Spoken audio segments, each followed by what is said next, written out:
Seguro que más de uno se ha preguntado alguna vez cómo hacen las máquinas para ser capaces de ganar a una persona en los juegos de mesa de 1 contra 1.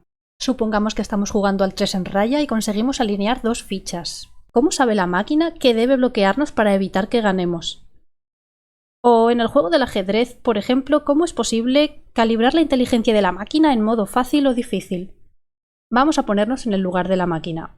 Nuestro objetivo es hacer que el jugador no gane, así que lo que debemos hacer es adelantarnos a sus movimientos y así evitar que llegue a un estado del juego que le beneficie.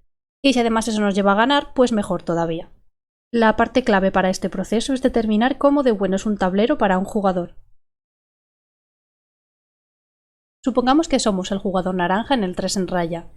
Si tenemos un conjunto de tableros, nosotros como humanos podemos diferenciar cuál es mejor y cuál es peor. Así que imaginemos que es nuestro turno y estamos en esta situación. Podríamos colocar la ficha en cualquiera de estas casillas libres, donde cada una nos lleva a un tablero distinto. Si somos avispados, colocaremos la ficha en la posición más beneficiosa para nuestras fichas, ¿verdad? Pues sí, pero no. Hay un factor con el que no hemos contado, y es que después de mover nosotros, le toca mover al contrincante, y este también seguirá el mismo razonamiento. Estudiar todos los posibles movimientos y decantarse por el más beneficioso. Y así, de esta forma, podría llegar a ganarnos.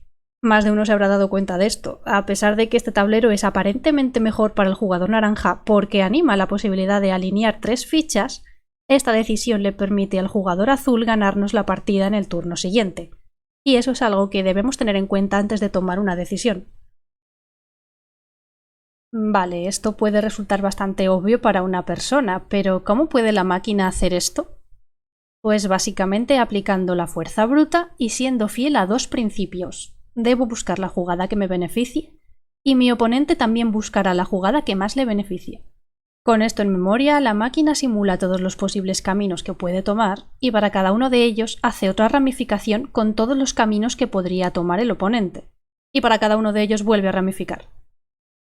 Esto es lo que se llama árbol de decisión, donde los nodos son los posibles estados del tablero, las ramas los caminos posibles que puede tomar un jugador, y las hojas los estados finales, o sea, el tablero cuando el juego ha terminado, ya sea con la victoria de uno, del otro o en tablas. Para poder determinar cuál es el camino óptimo hay que tener en cuenta de quién es el turno en cada nivel. Cuando la máquina ha terminado de simular todos los caminos, tiene que determinar cuál es el que más le beneficia y o cuál es el que menos beneficia al otro. Para hacer eso le asigna una puntuación positiva a los tableros en los que la máquina gana, una negativa en los que ha ganado la persona y una neutra en el caso de tablas.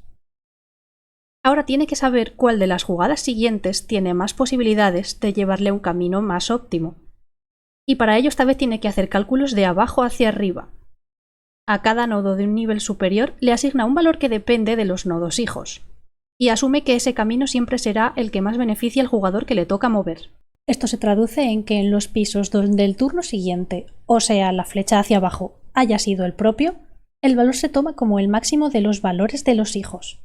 Y si el turno ha sido del contrario, se toma como el mínimo, porque asume que el contrario tomará el camino mejor para él y peor para la máquina. Cuando se llega al primer nivel, la máquina solo tiene que tomar el camino que le lleve al nodo con el valor máximo, y de esta forma asegurarse de que la partida va por el rumbo que más le beneficia.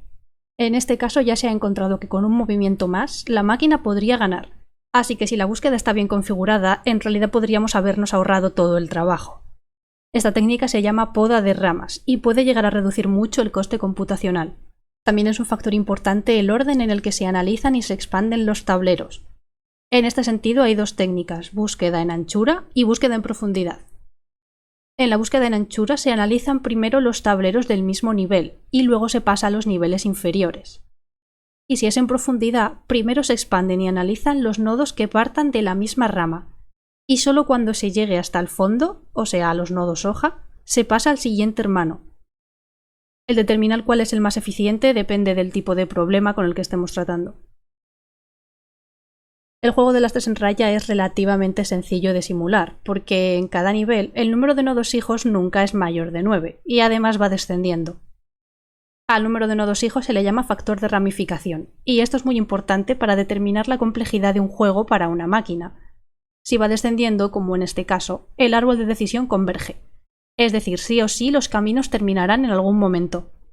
Es más, una cota superior para el número de nodos que tiene este árbol no es muy difícil de calcular. 9 en el primer nivel, más 8 por 9 en el segundo, más 9 por 8 por 7 en el tercero, etc. Lo que resulta en este sumatorio. No obstante, esta cuenta está muy por encima del valor real, pues algunas partidas habrán finalizado a partir del sexto nivel y hay una gran cantidad de caminos que son iguales. Por ejemplo, una secuencia AB-CD y una CD-BA. Ambas llevarán a un tablero idéntico en 4 movimientos. El número real de tableros estrictamente diferente es de solo 765, y esto es poquísimo para una máquina. Y esto sin tener en cuenta que muchas ramas podrían descartarse, ya que el tablero tiene varias simetrías y eso podría permitir ignorar algunos caminos que serían isomorfos. Pero pensemos en un juego más complejo como el ajedrez. De media, en cada jugada existen en torno a 35 movimientos legales posibles. Esto significa que en un árbol con 4 niveles de profundidad habría que valorar una media de 35 a la cuarta tableros solo en ese nivel.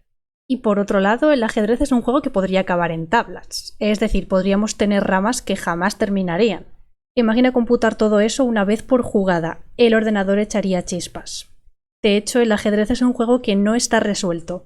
Es decir, aún no se ha podido computar el árbol de decisión completo con las máquinas actuales y encontrar, por tanto, una estrategia definitiva para ganar. Hay un par de artículos abajo con más información.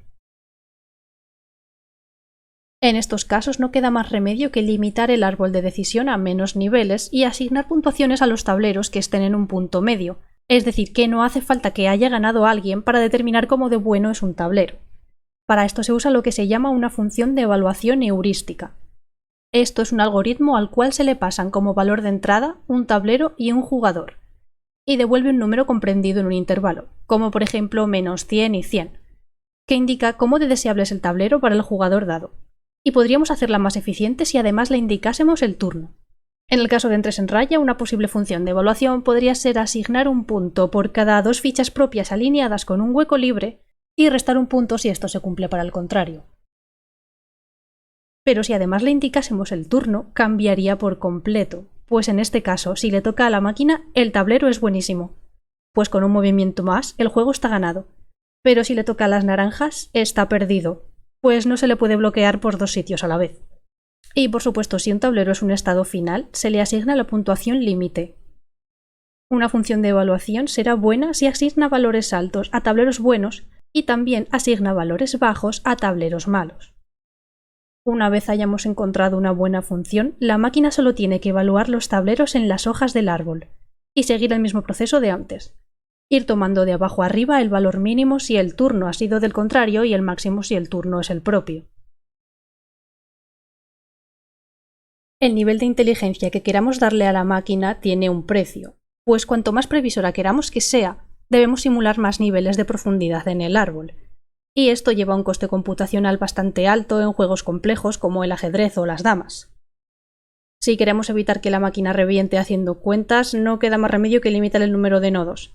Pero esto causará que la máquina no tenga en cuenta todas las jugadas posibles y podría llevarla a tomar un camino que a priori parezca beneficioso, pero luego resulte que no era la mejor opción, como en el ejemplo del principio. Pero en un juego tan sencillo como el 3 en raya es muy fácil estudiar todos los caminos posibles. Y es más, existe una jugada maestra que podemos hacer si somos los primeros en mover, en la cual tenemos asegurado que si jugamos bien sería imposible perder. Quien se quiera hacer un spoiler tiene enlace abajo.